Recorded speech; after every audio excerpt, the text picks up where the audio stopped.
얜 또 뭐야?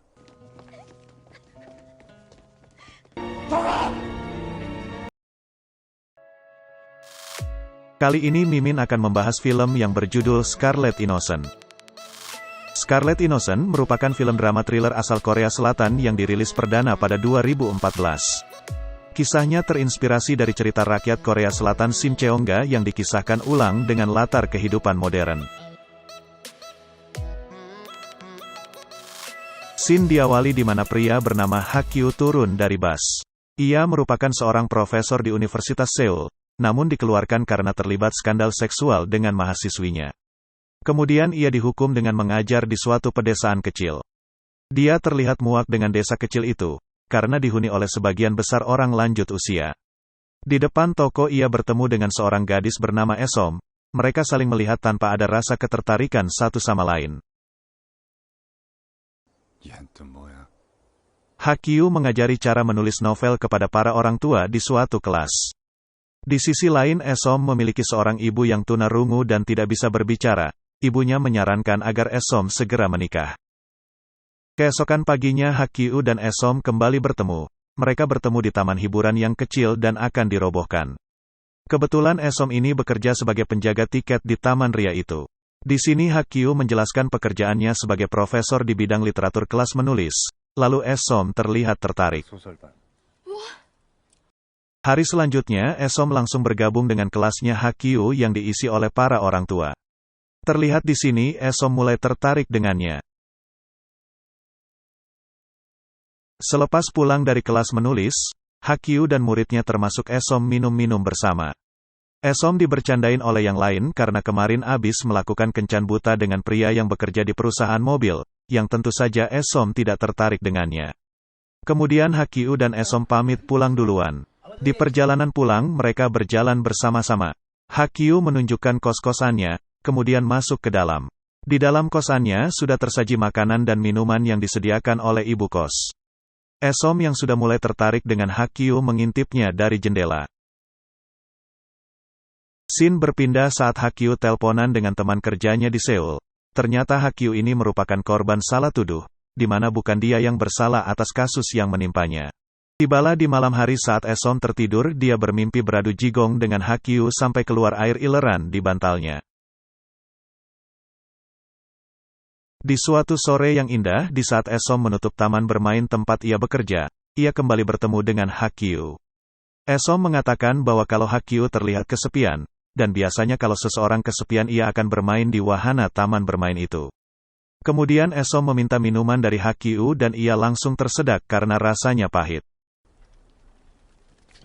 Hakyu bertanya kepada Esom apakah ia bisa minum. Esom menjawab kalau dia bisa.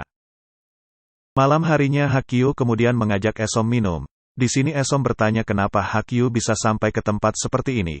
Kemudian Hakyu bercerita bahwa dia melakukan kesalahan di tempat kerjanya yang dulu, banyak yang nggak suka dengannya di sana. Lalu Hakyu menerima telepon dari anaknya yang meminta dia pulang ke Seoul. Hakyu mengatakan kalau ia akan kena masalah karena istrinya tidak mengizinkan ia minum alkohol. Kemudian Esom meminta ia untuk tinggal dulu di sini dan berangkat keesokan harinya. Namun Hakyu tetap berangkat. Setelah sampai di pertigaan, tiba-tiba bus Hakyu berhenti dan ia turun dari bus. Kemudian mereka saling bertatapan. Tanpa berpikir panjang, Hakyu langsung mengajak Esom ke kos-kosannya. Wajah Esom yang memerah karena alkohol tampak jelas di sini. Esom bilang kalau ia kepanasan, kemudian mereka berciuman. Di belahan Korea lain, istri Hakyu yang khawatir berfirasat bahwa Hakyu sedang bersama wanita lain. Pagi harinya Hakyu dan Esom kembali bertemu setelah kelas usai, dan malam harinya mereka pergi ke taman hiburan. Kemudian mereka naik kincir ria. Di sini tangan Hakyu mulai meraba-raba daerah sensitif Esom. Esom mengatakan bahwa ini merupakan kencan pertamanya bersama dengan pria yang ia cintai. Tanpa pikir panjang Hakyu langsung memainkan perannya, mereka begitu-gituan di atas udara. Saat sedang asyik-asyiknya, mereka tidak sadar kalau petugas taman hiburan melihat adegan tersebut. Kabar ini ternyata cepat menyebar di warga desa.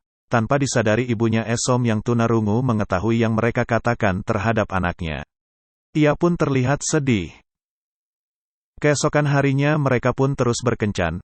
Hakyu yang sudah mempunyai istri terlihat seperti ABG labil yang kembali merasakan cinta. Setelah pulang dari kencan, Hakyu membelikan Esom sepatu.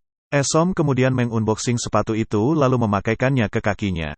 Tak mau kalah, Hakyu kemudian mengunboxing Esom. Esom yang sangat polos tidak menghiraukan Hakyu yang sudah mempunyai istri. Dan ya kalian tahu adegan apa selanjutnya. Di sisi lain, ibu Esom nampak sangat khawatir karena anaknya belum menampakkan batang hidungnya dari kemarin. Pagi yang cerah menghampiri mereka. Saat minum kopi bersama mereka nyaris bertransfer keringat kembali setelah Hakyu ditelepon oleh teman kerjanya. Temannya datang ke kota itu dan menyampaikan kabar baik bahwa Hakyu tidak jadi bersalah karena ada bukti dukungan yang memperkuat kalau ia tidak melakukan tindakan seksual. Temannya ingin berkunjung ke kos-kosannya Hakyu, namun Hakyu menghalanginya karena takut perselingkuhannya akan terbongkar.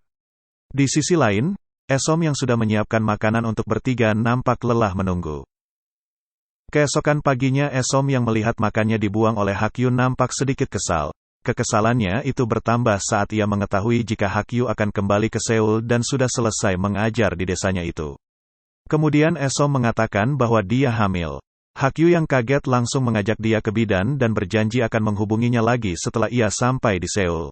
Sesampainya Hakyu di Seoul, ia langsung merawat istrinya yang sakit-sakitan dan memberikannya obat. Di sisi lain, Esom yang baru pulang ke rumahnya dilempar garam oleh ibunya yang sangat kesal.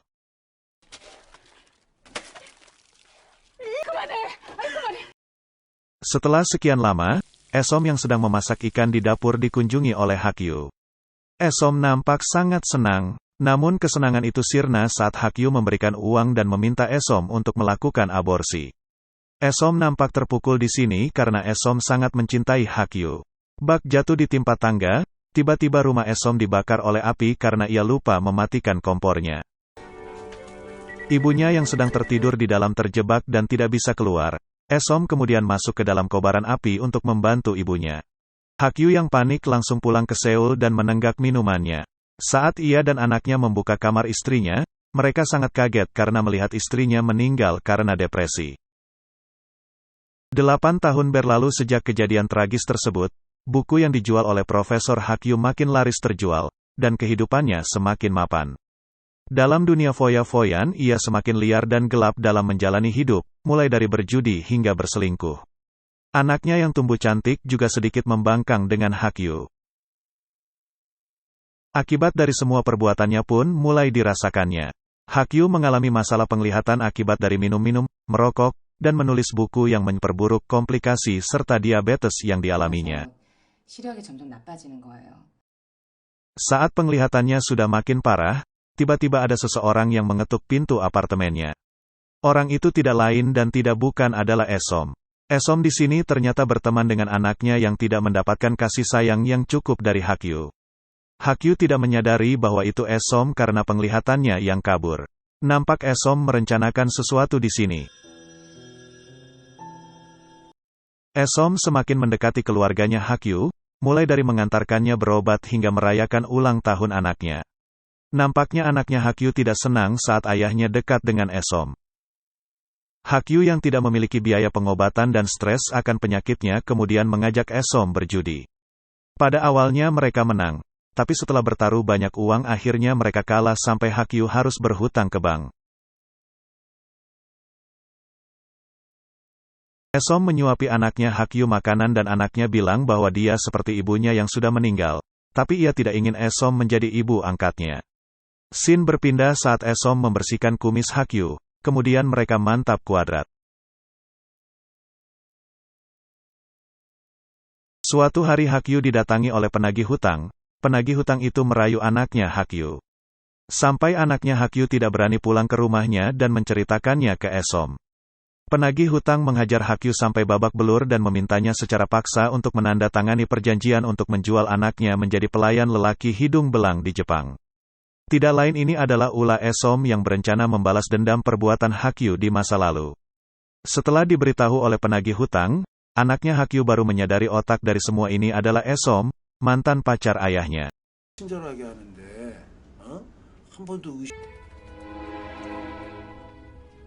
bulan berlalu, Pembalasan dendam Esom pun masih berlanjut.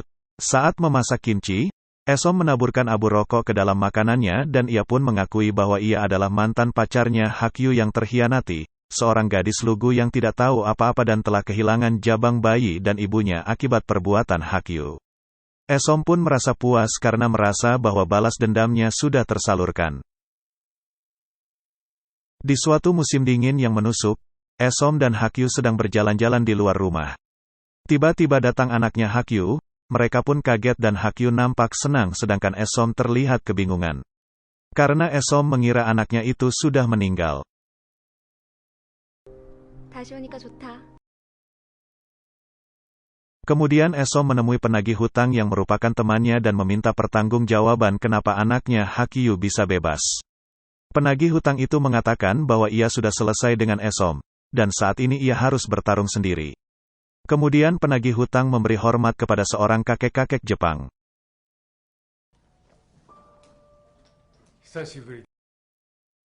Kakek itu adalah sugar daddy atau orang tua angkat yang baik kepada anaknya Hakyu. Di sini ternyata Esom dengan sengaja bekerja sama dengan dokter yang merawat Hakyu untuk membuat Hakyu buta total dan hanya bisa disembuhkan dengan transplantasi mata.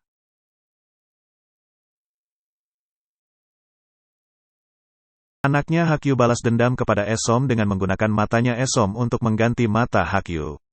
Esom tidak dapat berbuat banyak dan meminta untuk terakhir kali melihat Hakyu. Hakyu yang tidak mengetahui apa-apa masih berharap agar Esom tinggal bersama mereka. Ternyata mereka masih saling mencintai dan mereka minta maaf satu sama lain.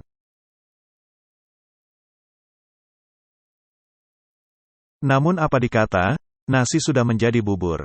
Esom harus memberikan matanya kepada Hakyu. Tetapi Hakyu tetap mencintai Esom sampai akhir. Dan film pun berakhir.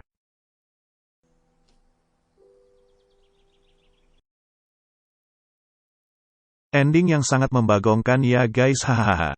Jujur Mimin cukup kesulitan mencari pesan moral pada film yang penuh dengan plot twist ini. Tapi intinya perbuatan baik akan mendatangkan hal baik, dan perbuatan buruk akan mendatangkan hal buruk juga. Dunia ini nggak kekurangan orang baik kok guys. Tapi kalau kalian nggak menemukannya, jadilah salah satunya. Asek. Oke guys, udahan dulu review film kali ini. Terus support channel Pejuang Deadline Film dengan cara like, komen, dan subscribe. Share juga pendapat kalian di kolom komentar mengenai film ini ya guys. See you in the next video. Stay healthy and keep watching film.